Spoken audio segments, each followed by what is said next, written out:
Les âmes sensibles, abstenez-vous de regarder cette vidéo.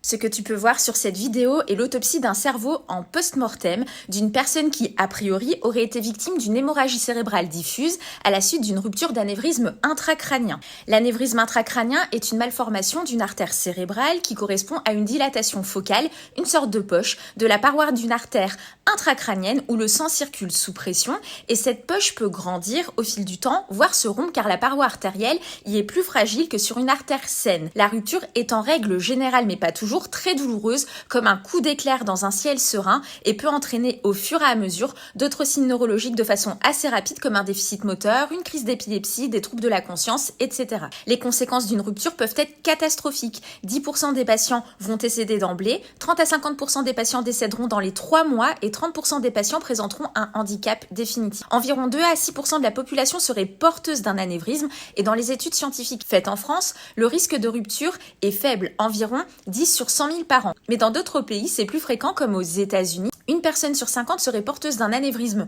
intracrânien avec une personne toutes les 18 minutes qui est victime d'une rupture de cet anévrisme. N'hésite pas à partager cette vidéo et je te donne plus d'informations en descriptif.